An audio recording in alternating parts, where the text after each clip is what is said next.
Greetings, enthusiasts of New Mexico history. I'm Roberto Valdez, Master of the Science of Geography and Instructor of History at Northern New Mexico College in Espanola, New Mexico. We have covered the time period of Pueblo IV, which is the year 1350 to 1600. We need to cover the arrival of the Spanish, and we need to also address the arrival of the Navajo into the region and the interaction of the Spanish with the Aztec. But to do this, I need to discuss mythologies. Mythologies might seem to be narratives of that are make-believe, or it often is used as a synonymous with lies. But I can assure you that mythologies are a tapestry of a set of facts that can be discerned by the rational mind, as well as with threads of the supernatural. Let's address what a myth is. A narrative of universal themes of mankind, from ancient history, with symbolic images and patterns derived from that part of the psyche that retains and transmits the common psychological inheritance of mankind. Specifically, we need to address the emergence myths of some of these people, which is a story of movement of people upward through time and worlds with the help of other creatures. Let's also address pilgrimage. This is a journey to a shrine or other location of importance to a person's belief system, to search for something of moral or spiritual significance, such as to receive a blessing, to be healed of an injury or an infirmity, to have questions about life answered, or as a test of endurance, faith, or to perform penance. Penance in some belief systems is the payment or penalty for infractions and bad behavior. A pilgrimage or pilgrim is someone who takes a pilgrimage. And the example I've chosen to show you is one famous one in the north central state of New Mexico. It takes place to a village known as Potrero, near Chimayo. It is the home of a shrine called Santuario de Chimayo, and it is especially crowded during the week before and on Easter. This is a shrine that is devoted to a cult that was absorbed into the Catholic Church in Guatemala, Nuestro Señor de Esquipulas, also known as the Black Christ, because of the wooden figure that is turned dark over time.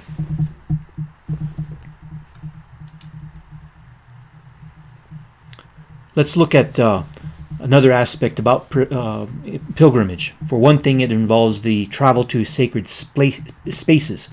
So, for example, people who go on a pilgrimage might want to touch something symbolic or retrieve some kind of symbol or relic like branches or souvenirs.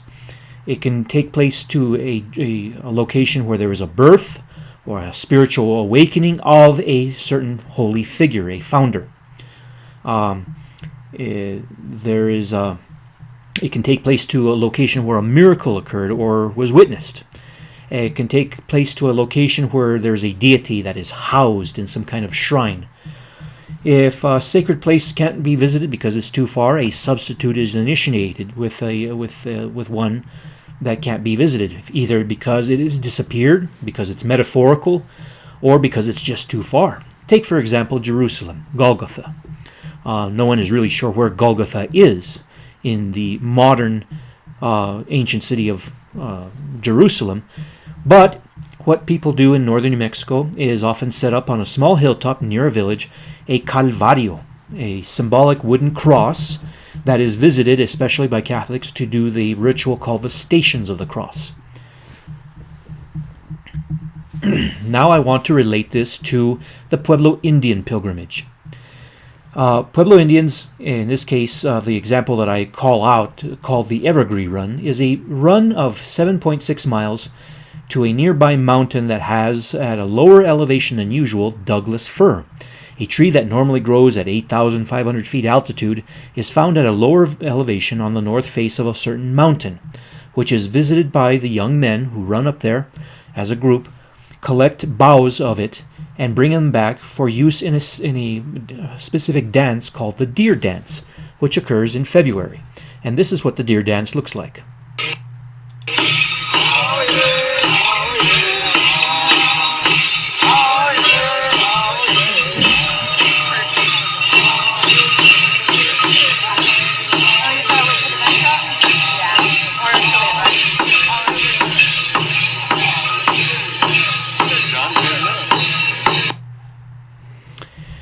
Let's move on to another one. Pilgrimage can be seen in many of these cultures. Let's take an example of the Pueblo of Zuni, who go to a place called Rainbow Spring for a period of 3 years, and it's a walk of about 12 miles. But every fourth year, they go 57 miles to a place called Kolowalewa.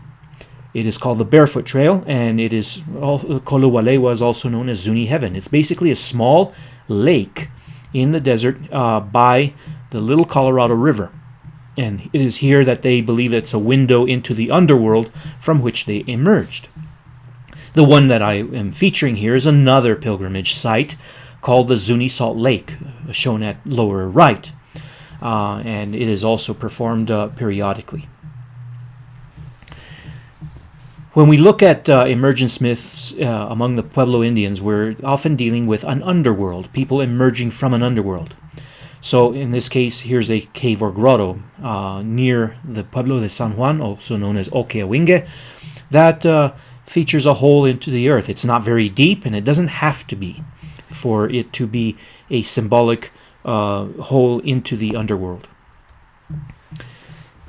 The underworld, or the place of emergence, called an earth navel because it is composed of the word nang, in their language, earth, tsi, belly, and pu, base. This is the Tewa language.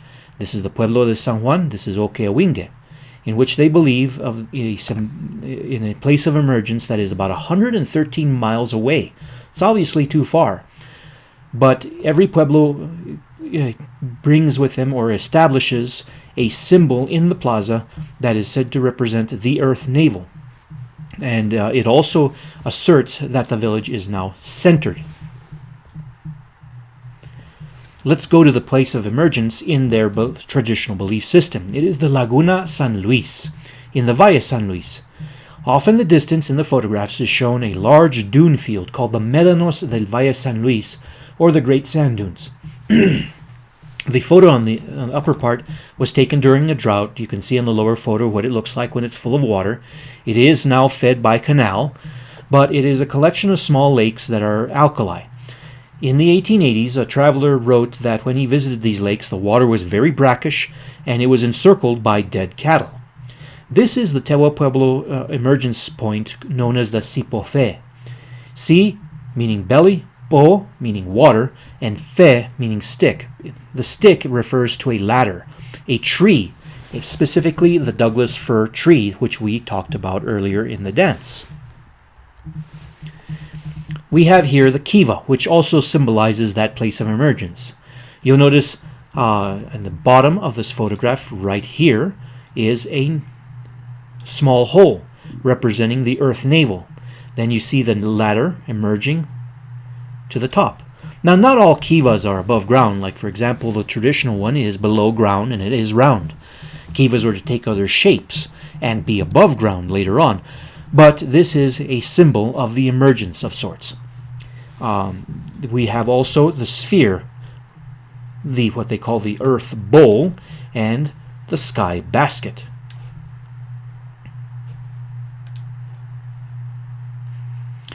This is the interior of a kiva.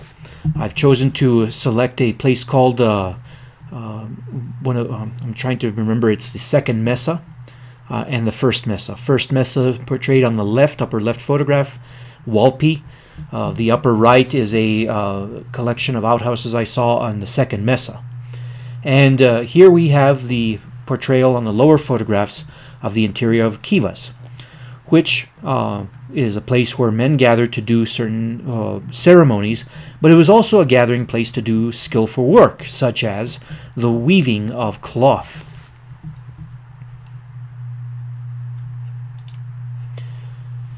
Now let's zoom back to the Rio Grande Pueblos in the Tewa cosmology. Here on the left we show a more modern pueblo with the house rows spread out and the symbolic kiva in the middle. Then we see on the right an Anasazi, or the ancient Puebloans, with a kiva also in the middle, a great kiva. These again are symbolic of the world and how it is ordered to them. They are groundward-looking people in their traditional religion. We see here the flow of energy. It flows downward in both the symbol of the earth navel represented in the kiva and in the small pile or shrine in the plaza. We see the difference with other Mesoamerican cultures, such as the Maya, but this could also apply to the Aztec, which were very sky connected, and so they raised temples upward. So, for example, in the prior photograph that I was showing you here, we see the contrast between the Catholic religions, which are very skyward looking, and then we see this Nansipu right here, which is very grounded and downward looking.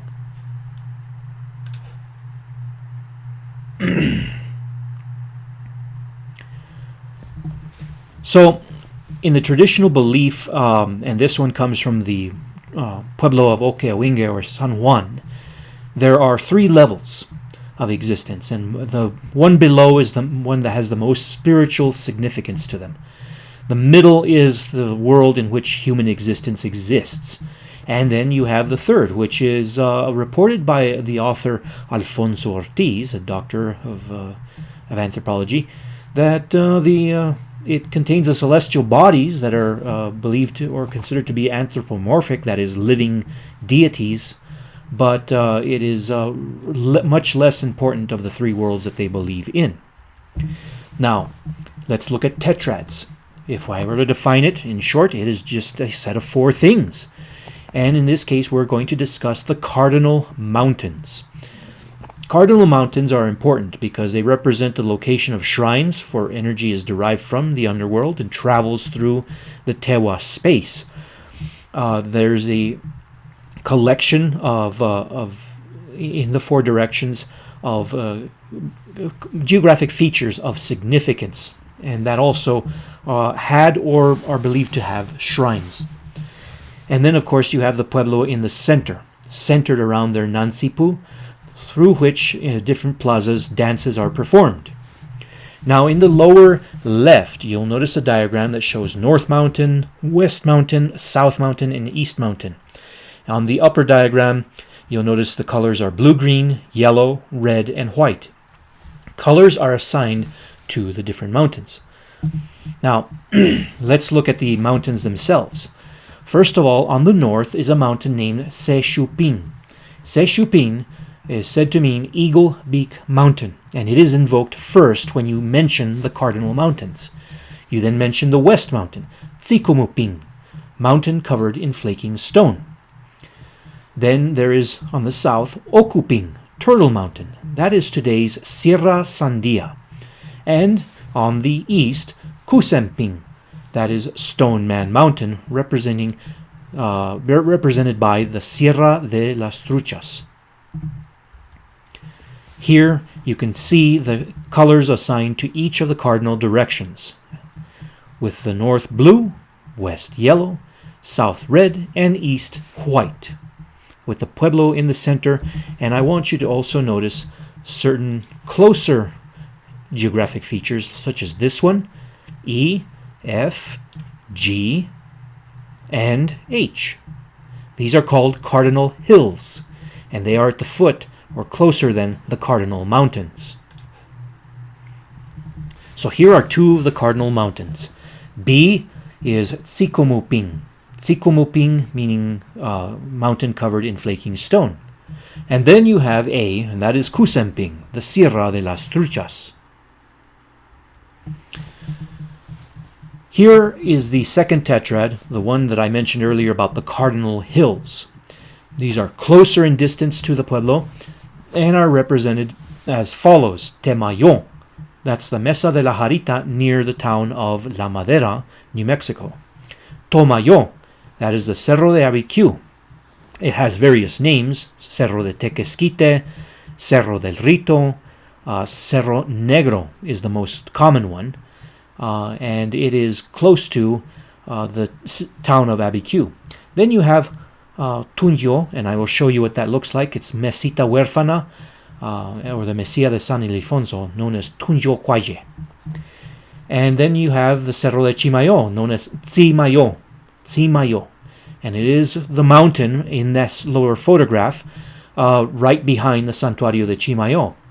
This is one of many examples throughout Latin America in which Indian sacred areas have Roman Catholicism superimposed upon them.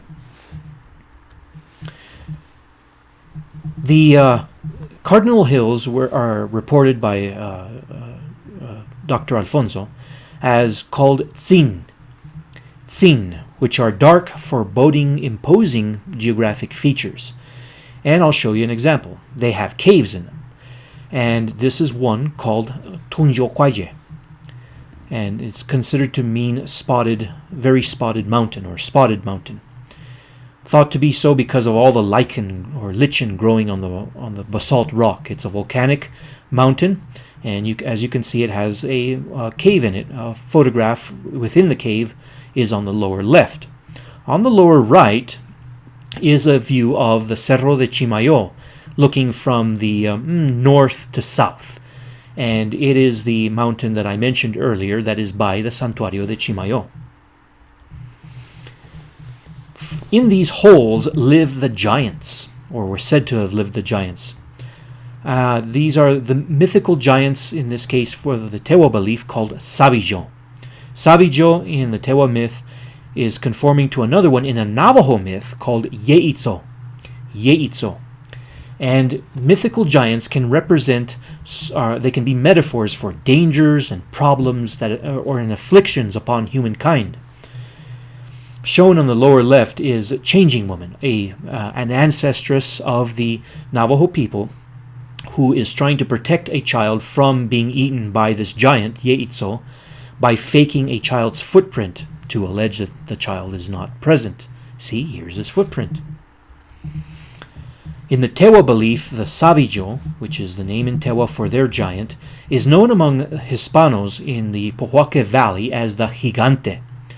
And there are certain geographical features in the Pojoaque Valley that have the word Gigante, such as Mesa del Gigante, Arroyo del Gigante, and on the lower left, the Canova del Gigante.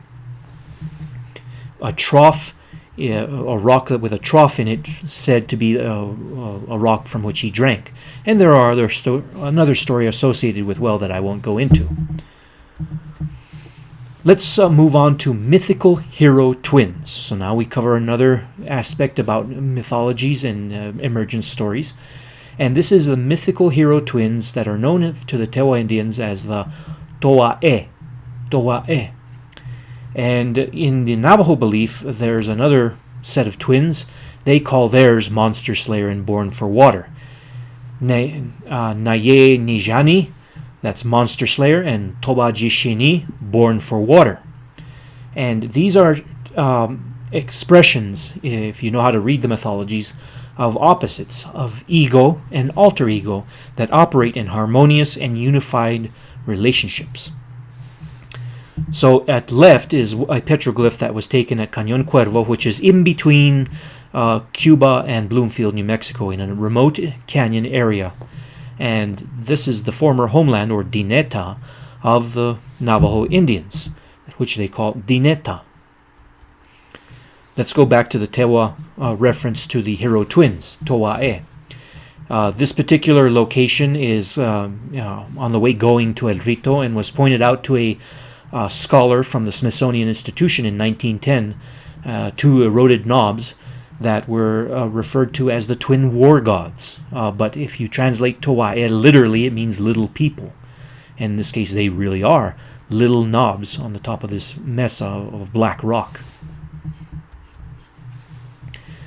Let's look at the third tetrad. The third tetrad is a location of shrines, or shrines located close to the pueblo of Okeawinge. In this case, letter I, letter J, letter K, letter L in the diagram below, each with their own respective names. Tanpowa, Awequio, Nuemu, and Titanhei. And each one with its own specific name near the pueblo. The Pueblo Indians tended to refer to the pueblo as the domain of women and children. The outer edges of the pueblo out in the fields were the domain of women, but accompanied by men. And much further out, to the edges, to the Cardinal Mountains, it is the domain of the men, Now, if you think about it logically, well, if in times of danger, it is, of course, logical to see that men should accompany women outside of the confines of the pueblo for their protection. So, once again, here are the Tewa cardinal geographic features. But the main thing to remember is, what is a cardinal mountain? A cardinal mountain is a directional mountain in the traditional belief systems of, in this case, the Tewa, as well as the Navajo. But let's discuss now the Navajo cosmology, because like the Tewa, they assign colors and directional orders. But first, it's reversed. One should discuss that. It starts on the east rather than in the north, from east to south to west to north. The Tewa do it from north to west to south to east. And there's also colors assigned that are slightly different. It is on the east white, then on the south blue, then on the west yellow, then in the north it is black. So these are the cardinal mountains. You are reminded that the Tewa homeland, the original old homeland of the 18th century, was known as Dineta.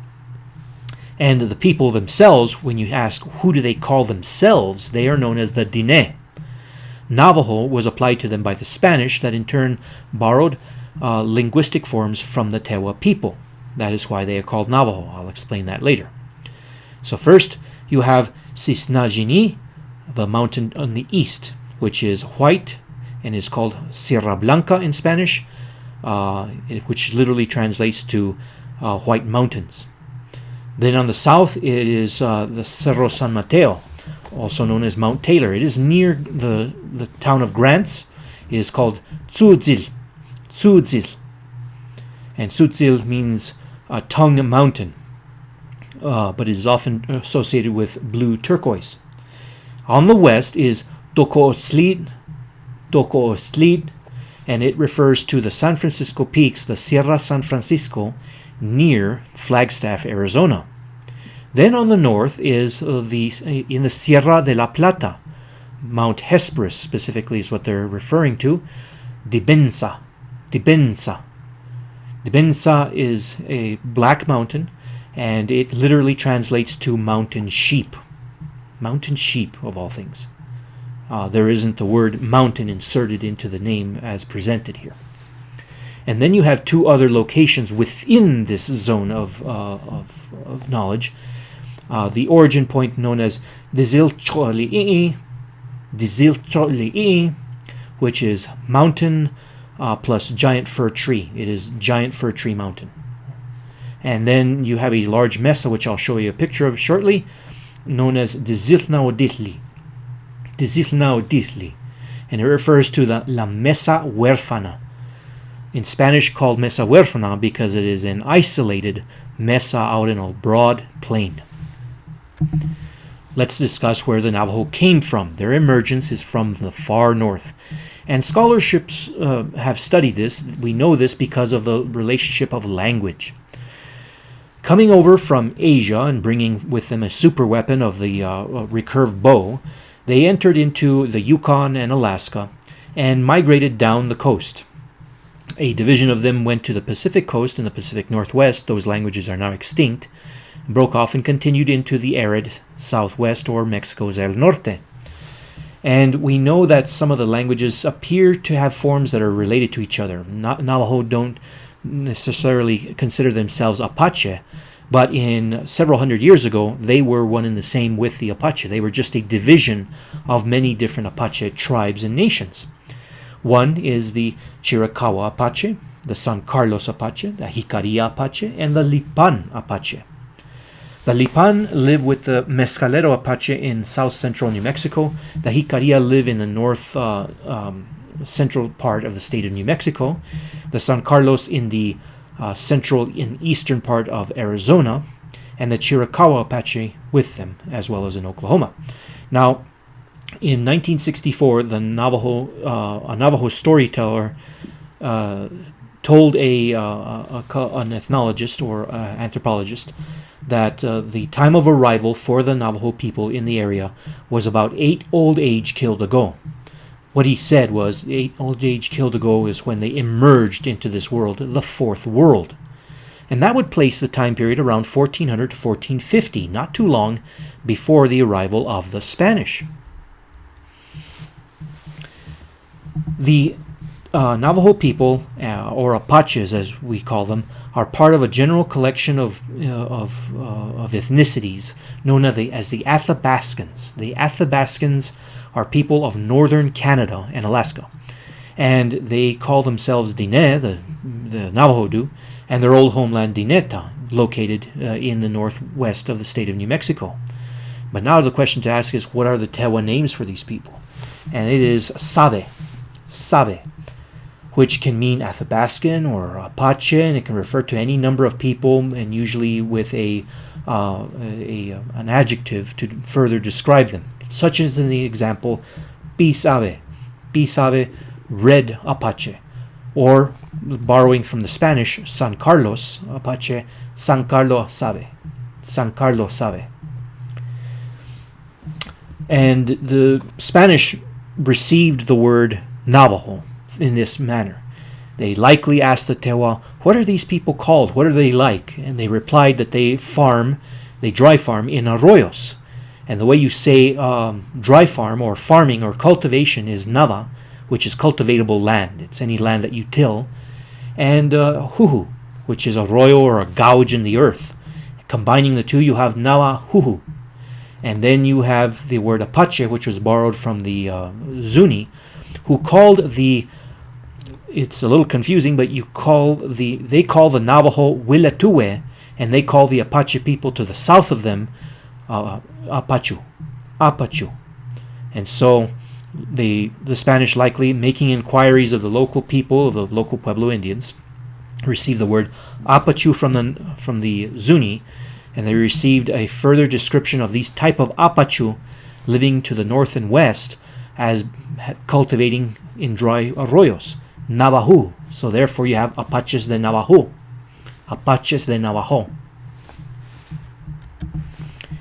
Let's look at the form that these little houses take. They are houses that are built of forked poles. This one that is displayed here is a male hogan, and it faces east to greet the rising sun, which is important to them. The entrances face east, and you have on the left the forked style, which is conical in shape and smaller than the female hogan shown at the right, which is larger and was initially built with poles that were upright and then chinked with mud, and it was of more permanent nature, larger. The one at the lower left shown in this particular illustration is a sweat lodge.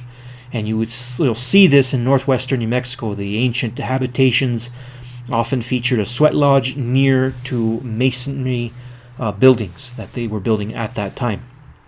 But typically, the Navajo were semi-nomadic. They moved from one place to another and set up these homes that were semi-permanent. They weren't fully nomadic like the Eastern Plains Indians. Now here is the arrangement of a hogan. Again, the doorway facing east. The male side is on the left. The male side is on the left. The female side is on the right, and the rear of the hogan is the seat of honor, the place where the owner of the hogan sits. When you go to a hogan, you walk up to the doorway and shout, and someone will invite you in. You do not stand in the doorway. One of their beliefs was that standing in the doorway could cause problems in childbirth for the woman of the house. In the Navajo emergence myth, which is called Diné Bahane, the story of the people, it involves 4 worlds: a red world, a blue world, a yellow world, and a white world. Black, blue, yellow, and white worlds all represent, or could represent metaphorically, different locations, different geographical transition points where their culture profoundly changed from one thing into another. No writing, no record that can be read and written, but rather remembered orally and passed down over many generations of time until what we get is a story of the passage through underworlds, different levels of underworlds before emergence in the 4th one, which is the one we have today. the one that I referred to earlier as 8 old age killed ago.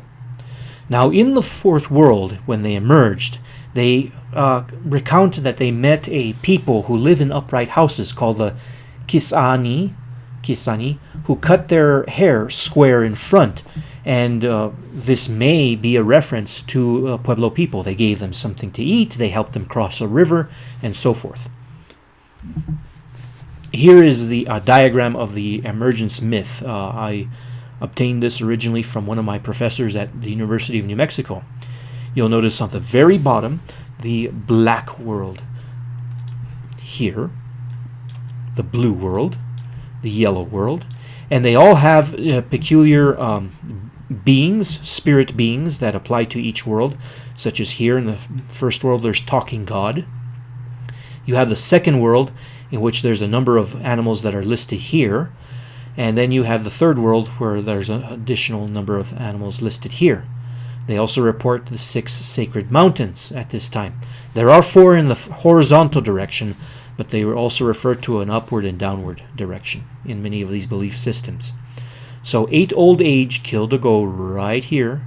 They emerged, and they acquired agriculture and pottery and the bow and arrow and weaving and the hogan and the sweat lodge. And they lived as hunters, and they were patriarchal, that is, men are the head of households. So they were living as hunters and gatherers, and then they wore yucca sandals, they wore animal skins and juniper bark, used juniper bark. Monsters roamed the world, killing people. There's the emergence of Changing Woman, the ancestress of the Navajo people, and she bore 2 sons named Monster Slayer and Born for Water. These are going to be the hero twins, and their father is the sun, portrayed here. And there are different religious beliefs that I won't go into now. I really want to concentrate just on the emergence myth. Human beings are created, and we'll go into that shortly.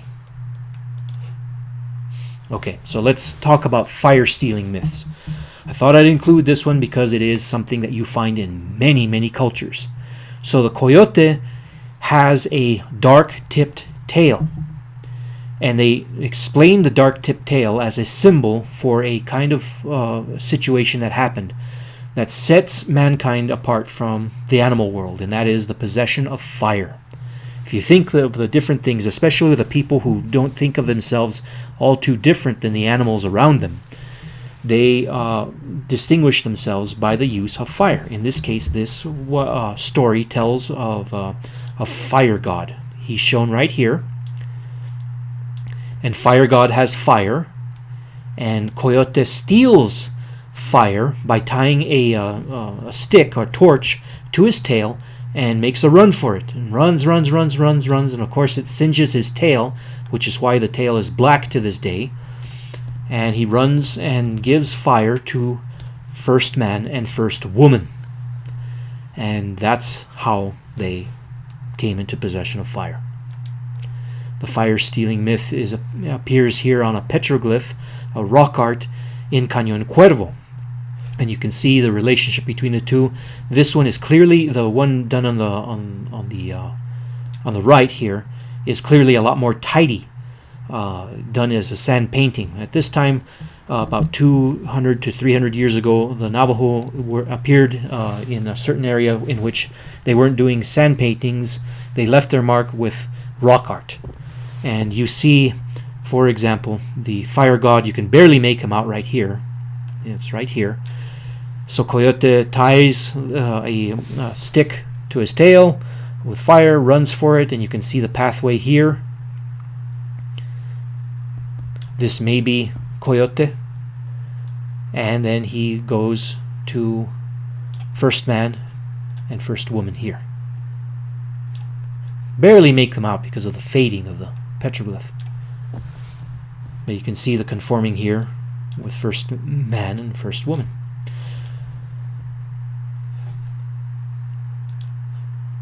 So fire-stealing myths are pretty universal. Here's one from ancient Greece. In this case, it's Prometheus. Prometheus is the trickster. Like the coyotes are, if you ever get to meet one and know one, they're They're a wily animal that are clearly associated with being a trickster. And in this case, Prometheus is the one stealing the fire from Zeus. And so for this lesson, I want to impose upon you to remember what a fire theft myth is. It's a universal worldwide theme about a trickster that steals fire and runs with it. If that trickster is an animal, he's burned by the flames, which account for the animal's different colorings, and then he delivers the fire to mankind. And fire sets mankind apart from the animal world. So here's first man and first woman. Altse Hastin and Altse Atza. These are first man, first woman who lived in the first world. They were supernatural beings. They were in the first or dark world, which was small and centered on an island floating in the middle of four seas. And they met after seeing each other's fire. Now, of course, we just discussed that first man and first woman received fire from Coyote. But how they did it in a later world, the stories get a little convoluted with every storyteller. But that's one of the things about the rational mind, is questioning contradictions in the stories. Now, the Navajo myth of changing woman, Atzan Nadlehe, this is a daughter of first man and first woman, and she is brought forth into this world at a certain location that I will show you in a moment. She's the first human born in the fourth world, and she's called changing woman because in 4 days she grew from infancy to puberty. And she is said to have created the 4 original clans of the Navajo, of the people of the earth's surface, and as such she is the matriarchal ancestress of the people of the earth, the Nihuka Dine. So here's another version of her, and she is often portrayed with corn, in association with corn. The importance of corn cannot be underestimated. It helped them survive many times where hunting of itself and gathering would not do so. And it is believed that their receiving the corn came about by their movement into the area and their contact with Pueblo Indians or with other tribes that happen to be at least semi-agricultural. So let's show you Fir Tree Mountain. Dizil Chole'i is how you say it. It's where first man, Altse Hastin, held up his medicine bundle toward that place, and then changing woman, Atza Nadlehi, was born on the top, found on the top of this knob. And it is a geographical location in between Dulce and Bloomfield, New Mexico. And for quite a long time, no one really knew the location of this mythical place, but certain storytellers did attribute it to this place. The other location that I had mentioned earlier within the zone of the Navajo is Disisna Odihli, meaning mountain the people move around, or people move around this mountain. And it is a place where the first changing woman moved to and set up a home. And it is known in Spanish as the Mesa Huérfana because, as you can see, this flat prairie-like landscape, chamizal, completely surrounds it. It is an isolated mesa. The 4 clans of the Navajo people were created from skin that she rubbed off of different parts of her body. One of them, they're listed below: the Towering House people, the One Walks Around clan, the Bitterwater clan, and the Mud clan. So, from 4 clans, the Navajo people have grown to a size of over 66 clans, and they've absorbed other people into their nation over time. Here's the Navajo hero twins, Monster Slayer and Born for Water. The story of them is that changing woman, Atzan Nadlehi, had been impregnated by the sun, who's known as Johanaei, and she gave birth to twin boys in 9 days. First one, Monster Slayer. The second one, Born for Water. And these petroglyphs are in that remote area between Cuba, New Mexico, and Bloomfield, New Mexico. And let's cover the Navajo myth of the sun, which is Johanae. This is a portrayal here, a round disc sun shape with horns. This is the Navajo myth recounts how mean the sun was to his two sons. But they went to go see him. They made a long journey to go see him. And they asked him for the power of lightning to fight the monsters that were oppressing the people of the earth. He finally relented and gave them the power of lightning such as chain lightning and so forth, and lightning bolts. So here in these particular portrayals in the rock art at Cañón Cuervo, you see the portrayal of Monster Slayer with on the photograph to the extreme left, a recurved bow. And then you see in the center one, you'll notice there's something erupting from his hands. That's the lightning. And you'll see a sand painting done more in current time of the same thing. He's wearing black flint armor that he was given, and he is shown either with the lightning bolts or the recurved bow.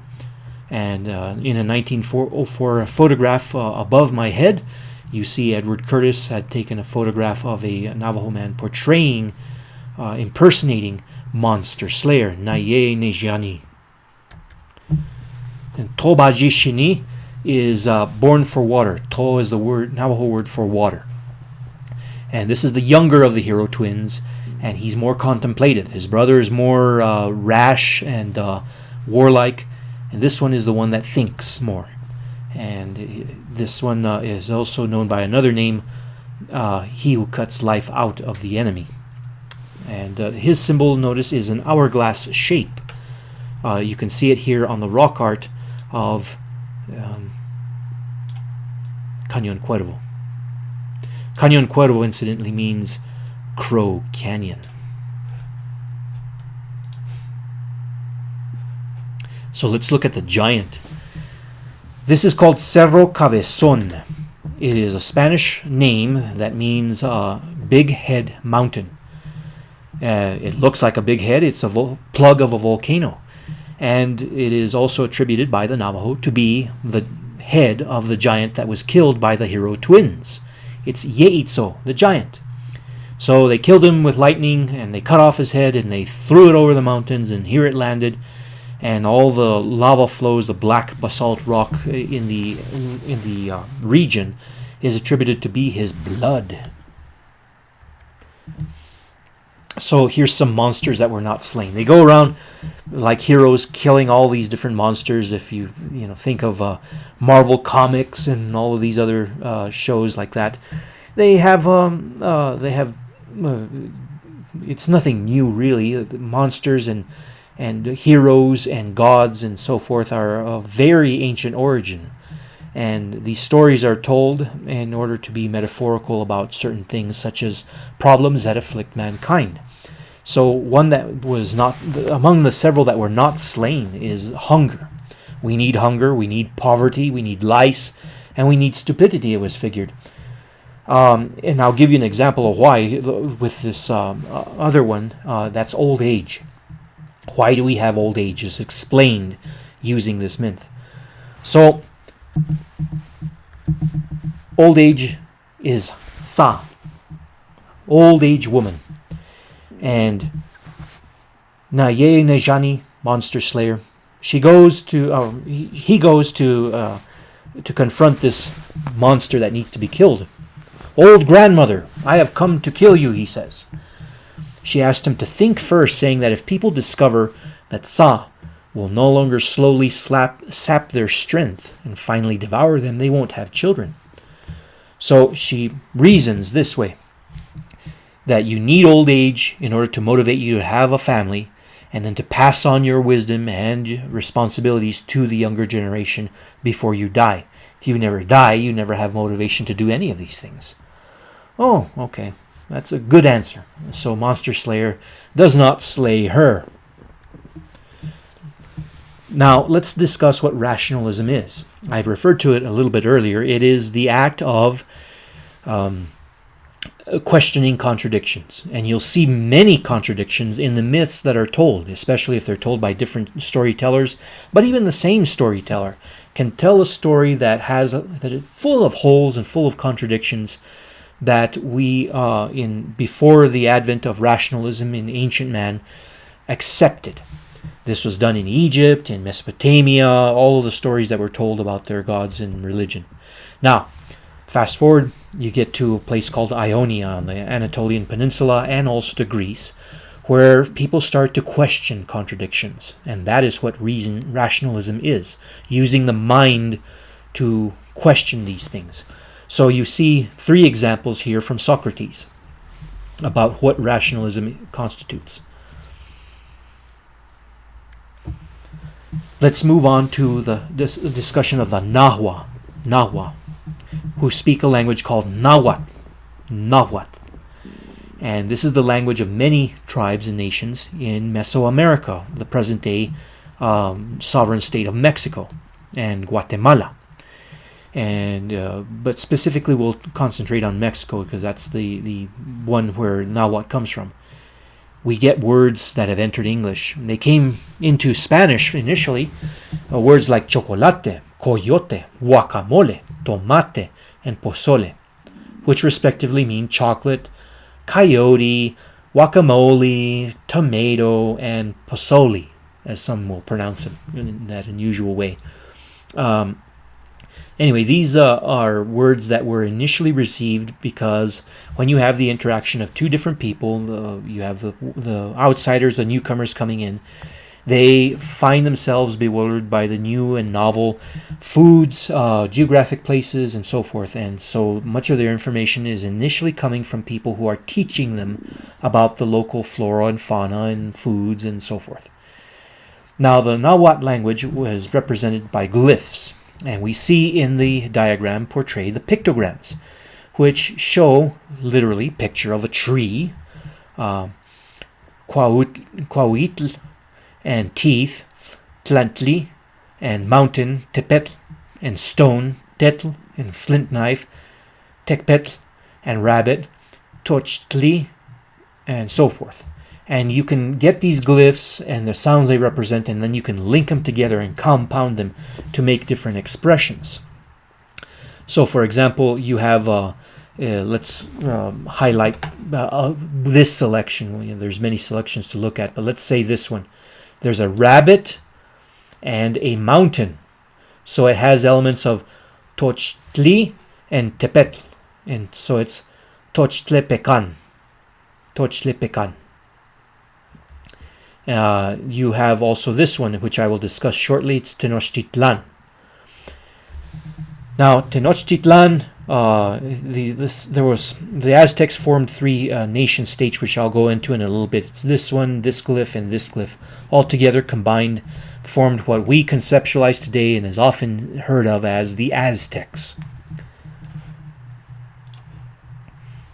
Let's discuss the emergence of the Aztecs. And here's a new and novel thing that you need to know. The Aztecs were not called Aztecs. That name was given to them in story writing in the 19th century, referring to a place called Aztlan. Aztlan, Lake of the Blue Heron. And it is a location far to the north, which I'll discuss in a moment. It is the discussion of the Mexica. The Mexica is where we get the words Mexico from. The Mexica were named. They were just a tribe named after their tribal chief, named Mequitli. Mequitli. Mequitli, the tribal leader, gave the name Mexica. So in this story right here, this is one version of it. They migrated. They were a nomadic people. They migrated from the Gran Chichimeca, and there was a civilization in the Valley of Mexico called the Toltec. They were civilized. They built a great city, Teotihuacan, and then they had a great civil disturbance and turmoil, and the civilization was destroyed. And here you see refugees here sitting around. They have a child, woman, child, a man, and they're near a mountain in the Valley of Mexico, which is really a basin, known as Grasshopper Hill, Chapultepec. From that word we get the chapulín in New Mexico Spanish, which is the word we use for grasshopper. So here's the nomad. He's sitting up on the top. His name is Xolotl, and this means he's speaking something. He sees them from the top of a mountain. He's looking down on them, and this man is to be acculturated. He makes friendliness with them, and it assumes some of the trappings of the civilization over time. The Mexica people, the Aztecs, are going to become civilized by deriving and inheriting a lot of the civilization of the Toltecs, their former, their predecessors, I'll say. Not necessarily their ancestors. Let's go into a discussion about the Mexica and their cosmology. It's a bit of an intensive discussion, but this is a way of telling time. This heavily decorated thing. So we have two gods named Quetzalcoatl and Tezcatlipoca, who destroyed a terrible water monster, and they lower the waters of the earth and create the sky and the earth. And after this is done, there are 5 massive cosmic trees that emerge. And they are, let's see, to the, I'm trying to remember my orientation here. It is going to be to the east, which is here, one tree, to the north, to the west, and to the south. and a 5th one in the center. So you have the center of the world, and they believe that time emerged from these 4 cosmic trees. And so this portrayal here, this cardinal directions, is also a time measure. And I'll show you that in a moment. Okay, so you have to the east, this cardinal directions, the theme color of red. To the north, the theme color of black. To the west, the theme color of white. And to the south, the theme color of blue, which is assigned to each one with a deity. The sun, which is to the east, is Tonatio. The north is called Tezcatlipoca. To the west, Quetzalcoatl. And to the south, Huitzilopochtli. Complicated names to remember, but you'll recognize them soon as I mention them again. So, in Mexica cosmology, this is used to measure a 260-day ritual calendar. You'll notice on this drawing, there's all these little dots right here. Little tiny dots. These are counts of days. And the way that it is counted is like this. So here's the orientation to the north. North is going to be to the left. And you start here on May the 1st, and you travel in this direction for 52 days, represented by the red color, to this, and you arrive at June 21st, the summer solstice. Yes, they did know about the summer solstice. And then count again, black, all count to the days, 52 days, and you arrive at the 13th of August. And then, from the 13th of August, you count 130 days, represented here in blue, and you arrive at the winter solstice. And in doing so, you overlap a 260-day ritual calendar upon a 365-day year. So the rituals are constantly shifting around in a year. So let's go on to discuss Aztlán. Now that we've shown you the concept of cardinal directions among the Mexica and cardinal attributes which are important to them. Apparently, at some point in the distant past, there was a common or a religious belief that was quite spread around about the importance of cardinal directions and their symbolisms associated with each direction.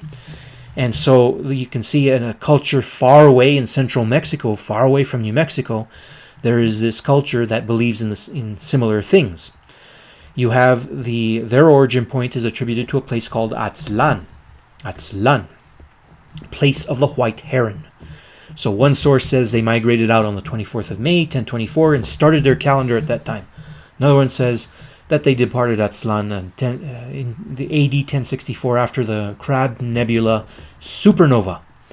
So in the codex, which is the sheet of white paper showing the departure and little footprints going off in the distance, it is believed to have been attributed to this place. The Mexica told the Spanish when they arrived their stories and said that this location was about 150 leagues from Mexico City. And it is attributed to this lake called Lake Uriria, and this mountain of significance in it called Cerro de Culiacan. Now, it makes it look like the mountain is in the center of the lake. It's not. It's by the side of the lake. But this view gives you the impression here's the lake surrounding a mountain.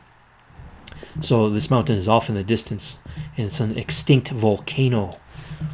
All right. Now, one origin point is believed to have been La Quemada, short for saying La Ciudad Quemada, the burned city. It is a fortified hilltop inhabited from AD 300 to 1200. They feature the place of archaeological significance features a votive pyramid and a hall of columns, a Salón de las Columnas.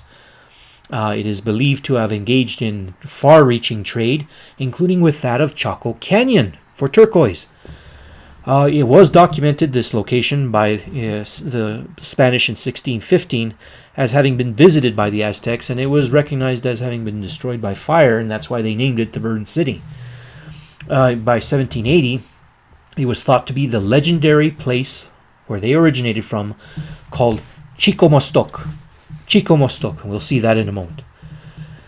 Archaeologists, when they dug up this place, they found quite a large number of human bones that had been cannibalized and used for display in this Salón de las Columnas. So let's talk about Chicomostoc, place of the 7 caves. This is the emergence place of the Nahua-speaking people, the Nahua. Nahuatl is their language, and the meaning place of the seven caves, because it was attributed to each of the 7 tribes that emerged from there. The Xochimilca, Tlahuica, Alcohua, Tlaxcalteca, Tepaneca, Chalca, and Mexica. And the each of these emergence points right here could be metaphorical for, a woman that bore 7 children.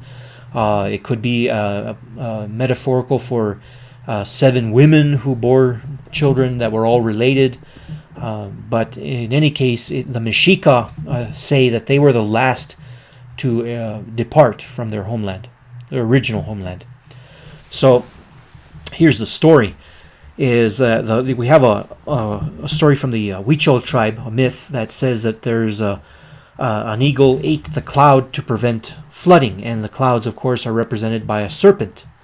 So now we have an association of serpent to clouds, and we'll see the affiliation or the association of serpents to water and irrigation and clouds and rain and so forth, all over, including among the Pueblo people, far away from the Valley of Mexico. So the Mexica, they are traveling along. They have to be nomads. They're even enslaved, and they think of themselves as the oppressed. But their god, Huitzilopochtli, is said to have told them that where you find a place where an eagle is landed on a cactus and it has a serpent in its beak, that is the place that you will build and settle. And so they found that location of all places and on an island, because after all, they were the last to emerge and migrate. All the other tribes and other peoples were occupying all the good land around this lake in the Valley of Mexico, and they were left with the junk. They were left with the marginal, poor land and forced to be nomads. But then they saw their sign on an island, and so they inhabited the island. And that was hard scrabble living initially. Here's two diagrams of Lake Texcoco. The X in the Nahuatl language is pronounced sh, so Lake Xaltocan, Texcoco, Lake Xochimilco, and Lake Chalco. And you have the island of Tenochtitlan, a city that they would build on the island with causeways as they became civilized and acquired the habits of civil engineers. Now, this location, being the most marginal, was also swampy. It had mud, and they used it to build what they called chinampas. So we see that even in Mesopotamia, in the Middle East, where people who organized themselves and in a hard scrabble land and diverted water from the rivers and irrigated were the ones that tended to become civilized. If you had life that was too easy, that you could relax, you tended to not acquire refinements to your culture over time as you struggled your way upward. So struggle is what builds civilization oftentimes. Let's look at the Mexica calendar real quick. It's called the Aztec Sunstone. And this thing represents the cardinal directions, just like we discussed with the Navajo and the Tewa. It has 4 suns, and I'll point them out to you, their symbolism. They represent 4 worlds. A world that was destroyed by jaguar, a world that was destroyed by wind, a world that was destroyed by fiery rain, and a world that was destroyed by water. And in the center is this blonde-haired figure, a face of a man with a flint knife in his teeth. He represents Tonatiuh, the sun god, which must be fed by human hearts. And he holds a flint knife in his mouth. Let me change the color here so that we can see it, because everything is red. So I'm going to show you the flint knife. It's right in here, and right in here. And he has what they believe are human hearts in his fists here and here. And so the 4 worlds of the prior worlds are represented in these squares here and here and here and here. And then the 5th one. So we're in the 5th world, but this calendar is known as the 4 sun. And it features, among other things, this similarities to the Tewa culture with the use of the horned serpents. On the edge, I'm highlighting this. Here is the serpent with its jaws open and a horn. So these are, of course, you can see symbolism like this repeated in different cultures, and each of the times denoted are denoted by glyphs all around. But pay attention to this one right here, Akatl. Akatl. It means reed, and that's going to be important in a moment. So the Mexica calendars work like gears. It's a gearing system and the counting system. And so we have a cycle of 13 days, a cycle of 20 days, and then another cycle here, much longer. And all of these comprise a calendar of 365 days used by the Mexicas. And it was also an agricultural calendar. Quite clever. I won't go into the details of how it worked, and it's quite complicated. It can be a lesson in itself. I'm just giving you the highlights. So they were digging around in Mexico City, and near the cathedral. You have to realize that Mexico, the very center, the historic district, is built upon the city center of the former Mexica capital of Tenochtitlan. And among them are the sacrificial pyramids and all of these other things. And they dug up this, the Mexica calendar. They dug it up, it was a sunstone, and they leaned it up against the cathedral in 1790, and then they later would take it to the museum. It weighs 24 tons. The Zocalo is the plaza, the historic plaza in the center of Mexico City. So let's go into a discussion of what the religion held. Among other things, it was a temple. This huge temple had 2 shrines on top. So you could say that it was two pyramids, a dual pyramid with 2 temples, one to the god Tlaloc, the god of rain, which is represented here in blue, and then you had the this other one in red, representing the temple to Huitzilopochtli. And then they have here the sacrificial stone. This shows a cutaway of the guts of the pyramid. The guts of the pyramid, in this case, there were smaller pyramids that they started out with. And then rather than destroy the pyramid completely down to ground level and then build another one, they would just build on top of the old temple, layer upon layer upon layer, to make the temple ever larger over time. And this is why there are multiple layers to many temples in Mesoamerica. Let me go back to red here and move on to show you. Here's a ceremony. So they're taking somebody to sacrifice, and you can see the 2 steps up the mountain slope, and the temple to Tlaloc and the temple to Huitzilopochtli. So here's the god Tlaloc, represented by turquoise blue. And so we have him holding what looks like different instruments in his hand in this glyph. I'll show you another version of the mask here, the crown. There were different versions of the same thing. And here's the god Tlaloc with a snake, a serpent in his hand. He's a rain god with a serpent. So serpents represent rain. Where do we see this? We also see it among the Tewa Pueblo. A commonality in that respect. The serpent will appear again as I speak about others, and this is Huitzilopochtli. Huitzilopochtli means hummingbird. It can mean left. It can mean south. He is the deity of the south. He is the sun and war god. His mother and father instructed both him and his brother Quetzalcoatl to bring order to the world. And so together they made fire, the first male and female humans, created the earth, and manufactured a sun. And in another story, he emerged from his disgraced mother in full armor to defend her against 400 brothers and a sister, Coyolxauhqui, whose head he cut off and threw into the sky, becoming the moon. This reenactment of cutting off and throwing sacrifice would be represented in the human sacrifice practice that the Spanish found the Aztecs practicing.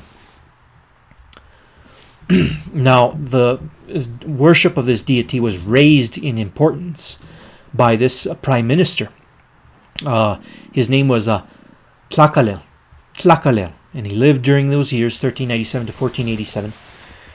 And he was the architect of what we know as the Aztec Empire. I mean, it was on behalf of his emperor, but he was the brains behind it. And he promoted the Mexica as the chosen people. And he increased the level of human sacrifice. And to do the sacrifice, he needed to invent another kind of warfare. And this warfare involved the capture of prisoners rather than the killing of prisoners during a battle. So he had to bring them home live, and here's his illustration. So the flower war transforms into the tribes warring with each other periodically to harvest people for human sacrifice. And here we see different warriors proclaiming how they captured different prisoners. You raised yourself in rank by the capture of more and more prisoners. They used a kind of sword that was it was a wooden club with obsidian blades on it. You can see it peeking out of the shield here, and another one here. And this is what they used in battle to maim each other, but they would try to take each other alive. There were other techniques to do it besides cutting. You can use nets. You can use other techniques. Let's move on to this one, and we'll show you the human sacrifice. So it's really grotesque. They would throw a person, and although we might think, oh, this is imagine the fear and the tragedy of this, but sometimes a sacrificial victim knew that they were going off to a new world, and they were glad to be sacrificed. Of course, it hurt. Of course, it was painful, and it involved the cutting of the diaphragm just below the rib cage, with a old-fashioned looking bladed obsidian or flint blade, cutting open the upper part of the belly just below the rib cage, reaching into the person who is still alive with the hand, and the priest, of course, is getting very bloody doing this, grabs the heart, pulls it with the arteries, severs it, and holds up the still beating heart up to the sun. And they did this to keep the sun empowered every day. So they believed that the gods would grow weary if they were not fed this way. You'll notice that in this particular portrayal of the temple, you'll see the conch shell, side profile of conch shells, which is a symbol for Quetzalcoatl. They would throw the body down the stairway where you'd be harvested by people down below. And then they were sometimes using the sacrifice victims. They would harvest some meat off of the dead body. In this case, everybody would now partake of the sacrificial victim, and they were now part of the sacrifice. So the sacrifice was roughly every 20 days. It was linked to the calendar of festivals. It was often just a single person at a time, but 9 times out of 10, it was the enemy that they captured in battle. And most of the sacrifice was involved that having their heart ripped out. But there was other methods too. Having darts thrown at you, being decapitated, gladiatorial fights, just like the Romans, and so forth, and even drowning. So they find that, for example, the victims of former sacrifices their bones were harvested. In this case, some of their bones would be made into instruments. They could have little cuts in the femur bone that could serve as a sort of rattle type of sound, a rasping sound. And then you have the skull here, which has holes poked in the temples, so it could be hung on a skull rack. So let's talk about culture shock, which I'm sure you are experiencing right now. Hernán Cortés suggested that the Mexica probably carried out a total of 3,000 human sacrifices per year. And of course this shocked the Spanish, who themselves were warriors and engaged in bloodletting on the battlefield. But nevertheless, the display like this was quite grotesque. I mean, they were meeting up with priests when they landed in today's Mexico, who had blood clotting up all their hair. They had clothing that was bloodied. They had their ears were all cauliflowered from the constant slashing, because it was part of their religion to let loose some blood as part of their devotion. And so seeing these, and the smell too, some of these priests were wearing human skin flayed off of their sacrifice victims on their clothing, on their backs, and they would wear them until they rotted and fell off. And this was really quite gross, right? So they were experiencing a personal disorientation with an unfamiliar way of life. But it doesn't even have to be to this extreme. Any culture that goes to a new land, even if you travel to a new land, you'll see some things that you're not used to seeing, a personal disorientation. So certainly this is what they felt when they saw these human sacrifice practices.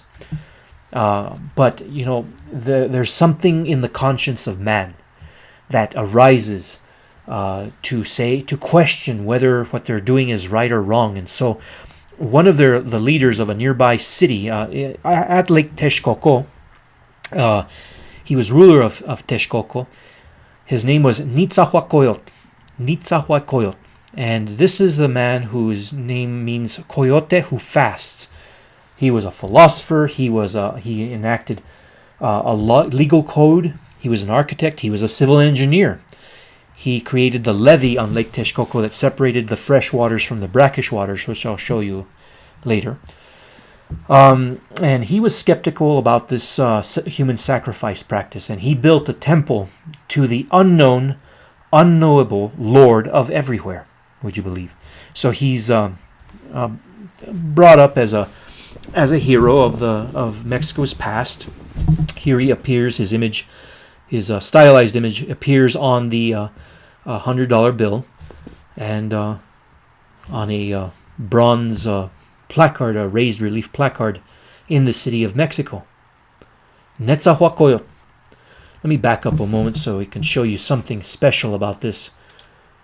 Here, notice his glyph. A coyote, a little head of a coyote, because that's in his name. Coyote who fasts.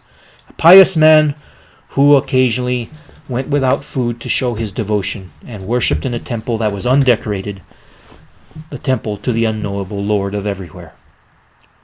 Well, it took the Spanish to introduce him to the Lord of everywhere later on in time. Let's look at Mexica, Tenochtitlan. So, Mexica Tenochtitlan has, among other things, causeways which were for pedestrian traffic to come from the mainland out to the island. They had a square where the temple complex was.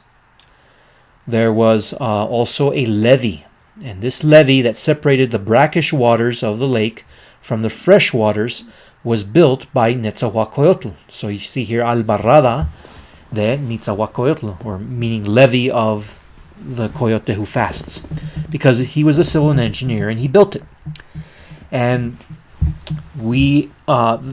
there are springs around in the Valley of Mexico at that time, some that bore brackish water, others that bore clean water. And with this understanding, they divided the lake into two, and therefore initiated really good fishing here. Unfortunately, the canal was destroyed during the wars with the Spanish and not repaired, and so all of the lake was brackish, but no matter. Over time, the water level would go down, and now the entire city is on the former lake bed. It's the city of Mexico. Let's look at the floating gardens. So what made life so difficult for the Mexica when they first came to the island was they had to figure a way to have their own agriculture. And they did this by building up these little pylons of wood that we see here, little beds that were braced by wood, upright poles stuck in the mud, and then they would put a bunch of brush, and then they would cover it with mud that they were scraping up from the lake. And then they would put flowering plants and other agricultural products on them. And they even initiated the growth of whole trees growing in there. They're so-called water floating gardens because they did have water underneath, but over time, as they were constantly used, they started to build up sediment and become a solidified planting bed. And they could get far more harvests out of their little chinampas projects than their neighbors could out of farming the regular ordinary real estate. The Triple Alliance is what we call the Aztec Empire. It's more popularly known as the Aztec Empire. But you have to realize it was an alliance of 3 city-states, which collectively were called Xcan Tlatoyoyan. Tlatoyoyan. Xcan Tlatoyoyan. The city-states of Texcoco, Mexico Tenochtitlan, and Tlacopan. Each of them, their name breaks down to, for example, the haria growing in crags. And you can see that their glyph clearly shows cracks in a rock from which plants are emerging. And then you have Mexico Tenochtitlan. And then you have the plants that grow up on flat ground being shown here. And now Tenochtitlan, here's the prickly pear in it. You can see it growing out of a rock glyph. So the Aztec Empire grew outward. Now you'll notice a little bit of a difference in the emergence story I told about the Mexica. They do not have, at least that I was able to find in my extensive study, any cardinal mountains that I knew of. Cardinal mountains tend to be a limiting, a demarcation of a zone of where people are comfortable in. So the fact that the Azteca did not have cardinal mountains that limited them means that they were an expansive people who expanded outward and conquered their neighbors and subordinated them. The exceptions being shown here in blue. One of them that is important is going to be these people right here, known as the Tlaxcala, one of the original 7 tribes that came from Chicomostoc. They have their own country here, their own nation state, but they are subordinated and periodically attacked by the Mexica, who harvest them for their human sacrifice practice. These would be the people that would help Hernán Cortés in his expeditionary force when he arrived in 1519. So this is the extent of the empire in the year 1519 at its greatest extent. Let's show you a little bit about their societal hierarchy. You had on the top the rulers, below that the nobles, the priests, the priestesses, the officials, the warriors, below them the merchants and the artisans, and then you had the commoners, the farmers and the laborers, and then the slaves. So they had a stratified society, a class society. And that is characteristic of many empires. Once a civilization develops out of a society, and it turns into a complex society, and then it turns into a civilization. Civilization has several characteristics. One is an organized government, a complex religion, a written language, cities, and they initiate things like civil engineering projects. They have the writing allows them to record their history. And they, however, if we think of civilization as being nice to people, civilization does not necessarily mean that. It can mean a highly stratified class society with slavery and with cruelties in it, such as, in this case, the human sacrifice or the gladiatorial fights and so forth. Let's look at Huitzilopochtli. This is festival of fasting and feasting occurred in December. We had homes and trees were decorated with paper flags. They did have paper, which they cut out little patterns on and hung up. They call it to this day papel picado. A statue of this god would be made of amaranth seeds and honey, and then you break off pieces and then feed it to everybody, and everyone would get to participate. So, because the amaranth was symbolic of this worship of this god, it was outlawed by the Spanish. So this is what a typical skull looks like today. The tradition still lives on in today's Dia de los Muertos celebration in central Mexico. Central Mexico still retains many of the aspects of the old pagan religions. This is amaranth. It's a plant that grows wild and is rather short compared to these ones that have been domesticated and have large heads that are harvested for their seeds. We call it in New Mexico Spanish quelitejus, the wild variety that is short and small. And it typically is the common weed that you see in vegetable gardens. Huitzilopochtli carried a certain atlat, a serpent, a turquoise serpent, is what this translates to, the Xiuquatl. And so you see in the representation here of Huitzilopochtli carrying a serpent, essentially. And this one is in a museum. Let me show you over here now the serpents that are on display. The one on the lower photograph is from here locally near Española. It's the avenue at Mesa Prieta near Chamita, New Mexico. The upper photograph is one taken from La Quemada in Zacatecas. You'll recall I showed you the La Quemada with the little votive pyramid and the hall of columns. Nearby are serpents on the rock as well. So remember this. Serpents can be symbols representing the interplay of man and nature. They flow like water and they have tongues of fire. American Indian traditions involve making friends with snakes, but in the Christian tradition, the serpent is the seducer that corrupted human life by original sin. So we see the serpent in Western culture viewed this way. Here, on the right hand, is a portrayal of a snake on a stake from the Old Testament. A similar symbol is represented among the Greek mythologies. The lower left inset, the rod of Asclepius, the lower right, the messenger symbol.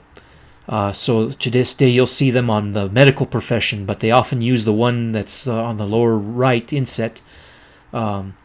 He's the the messenger and the one who is also a deceiver. Anyway, the representation is simply this in the New Testament, that you had Christ who became the one who would bear the sins of everyone, because the snake is a symbol of corruption and sin. And so that's why the Old Testament symbolism in the time of Moses, where people were to look upon this symbol for their healing, became the Christ on the cross in the New Testament. And we see, for example, a German coin that represents Christ on one side on a cross, and on the other side, a snake on a pole in the 16th century. Let's look at Quetzalcoatl. Quetzalcoatl is the feathered serpent. He symbolizes the union of ground and rainwater, the giver of corn, deity of wind and wisdom, and he has a conch shell talisman, and that's right here, side profile wise. It's those shells that you can hold up to your ear and hear the ocean. So his symbol is a serpent. He's represented by rattlesnakes, crows, and macaws. And here he is on a temple in the Plaza Mayor in Mexico. One of his human representations, Secatl Topaltzin Quetzalcoatl, was a priest who lived in the old city of the Toltecs. You'll recall that the Mexica are the inheritors of the Toltec culture.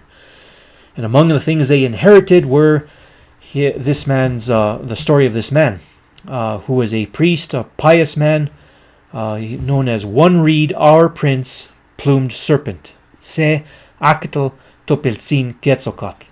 And here is the conch shell symbol. So, conch shells are typically found by the ocean, right? So we might say, well, this is a man associated with the oceans, with water.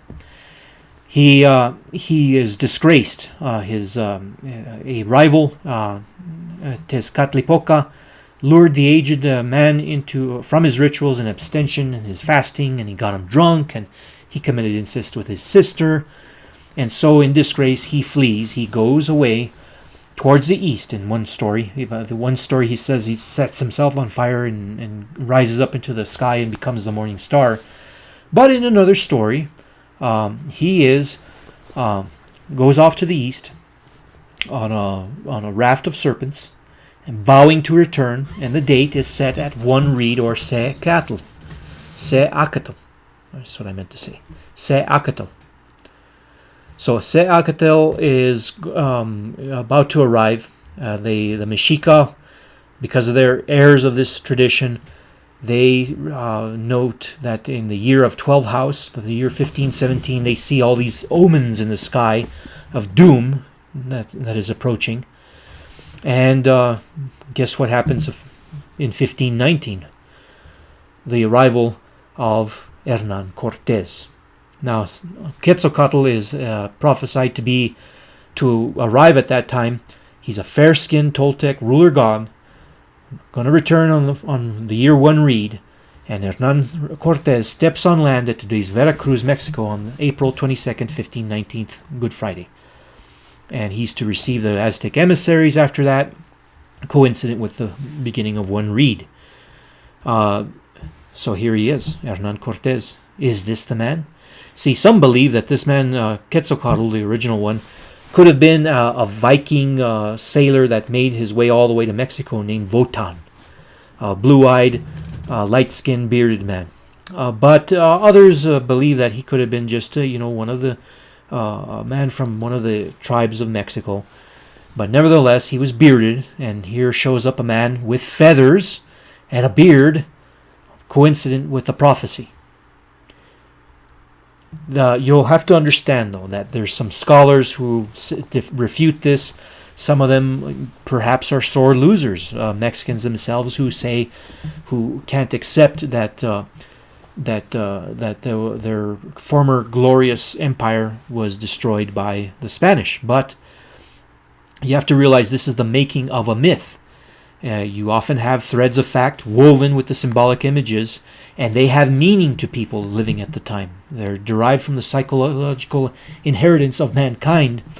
And so if we say that when the Emperor Moctezuma meets Hernán Cortés, he thinks he is meeting the returning Quetzalcoatl, but he's not sure. Nevertheless, some scholars will say, that's what the Spanish came up with after the conquest. That's what they got the stories from the Mexica, and then they rewrote the story to say that this is how it happened. But we have a situation where we have to realize how history is sometimes created. Moctezuma, frowns like a lord, is his name, and he is the second to the last emperor. He is the one who is arrested later on by Cortés. Initially, it was an interaction that was very cordial. Moctezuma sends him messages with some gifts and warns him, don't come to Tenochtitlan. But, with the seeing of all this gold and finery and other things like that, that only made the Spanish want to go more. So they end up going to Tenochtitlan and meeting him. And he thought it might be the ancient legend of Quetzalcoatl coming alive. So let's relate it to some aspect of Moctezuma. Can be related to some aspects of the Tewa legends about Poseyamo. Poseyamo, you'll recall from our last lesson, is the mythical culture hero of the Pueblo people, and sometimes associated with Cocopelli, displayed on the photograph to the right in a petroglyph. So Moctezuma, he becomes morphed over time to myths at Pecos Pueblo. Much later, the Spanish had arrived, the Spanish settlers were already here for several centuries, and by 1830s, the people who were at Pecos Pueblo were telling an American reporter that they expected the return of a Messiah that would help the Pueblos fight the Spanish again. And this deity was Moctezuma or Moctezuma. And that's kind of strange to see that the legend of Moctezuma, the second to the last emperor, the emperor who met Hernán Cortés in Mexico City, would become the stuff of legend that would be carried so far north and be disseminated among the Pueblo Indians, among which they would come up with their own versions. They would either morph them with their own pre-existing mythologies of hero deities, or they would assert them to be distinct and come up with a myth about them, such as at Pecos. For some reason, Pecos was a little more assertive about being hostile and fantasizing a war with the Spanish again than some of the other pueblos. So what is a myth for? It's to socialize the young. It instills acceptable social behavior in the people, and it is to communicate a history of a people, worlds and levels and emergence and creation, and it can indicate a time immemorial that is not remembered anymore by people because of a lack of a writing system, passed down orally. And if you think of the levels of worlds that people pass through, they can represent profound changes to the culture of a people over time and geographic location. So we have to now talk about this in finality. We're coming to a close here. The Spanish emerged into New Mexico. And how in the world can it be thought of as a myth? It's written down with fact, right? But a lot of what we see in the written histories of the arrival of the Spanish look strikingly similar to some aspects of emergence myths among the Tewa, the Navajo, and the Aztec. Among other things, a people progressed through a series of worlds, quote-unquote, before emerging into this world. That happened to the New Mexico Spanish people, the Hispanic people of New Mexico. The mighty ones or heroes explore the New World. We see that with the exploration of a world by the Spanish, by distinctive characters. They scout in different directions, and this precedes an eventual migration of people. For example, the Navajo scouts, they meet people who are very helpful to them in their new world, as the Spanish would encounter helpful people when they emerged into this world. We would see a migration of entire families into this new world, and the Spanish, not being satisfied necessarily with just exploration, they wanted to come and settle. And so they brought an entire expedition of families, even with children, into New Mexico to establish the colony of 1598. There were dangers to overcome for the heroes in these myths before the people could establish themselves. And it's the same thing with the emergence of the Spanish onto the scene. Initially to explore, and later on to establish themselves and settle. So we also see the initial geographic arrival by a people into an area, into a particular site, is later abandoned for a more favorable one elsewhere. In the case of the Tewa, the first two pueblos that they mention after emergence that they build are close to Ojo Caliente. They are abandoned, and later they migrate to the pueblo they now inhabit called Okeawinge, or the Pueblo de San Juan. In the case of the Navajo, their emergence, the Navajo do not live in the area of what they attribute to be the emergence of their ancestress, Changing Woman, which is the little knob or hill called Gobernador Knob or Chole'i. They've since moved on to other places and live in an area that is further west than this location. In the same way, the Spanish, they arrive into what we now call the Española Valley. They establish an initial settlement at a pueblo near San Juan, and then later move to Santa Fe. Let us remember the cultural habitat principle, and that is that a pueblo people developing a culture they went into a geographic area. They learned to live with what was there. They learned not to be overwhelmed by the circumstances of their environment, nor to overwhelm that environment that they were living in. And we see similarities between the Tewa and the Navajo. They learn from prior inhabitants how to live in this new land. They begin to they bring a set of pre-adaptations with them. The Navajo bring the recurve bow. The Pueblo people arrive here with foodstuffs and certain techniques of how to live in an arid land that when they were driven out of their own, such as in places like Mesa Verde. And this condition of moving into a geographic area with some pre-adaptations, learning to live in that environment, learning not to be overwhelmed by it, creates a culture of habitat. It's a nativization process. In this way, we might see the Spanish, with their own emergence story, like the Navajo, the Tewa, and the Aztecs, also emerge into this land with pre-adaptations. They learn to live with their environment, and they have become a nativized people.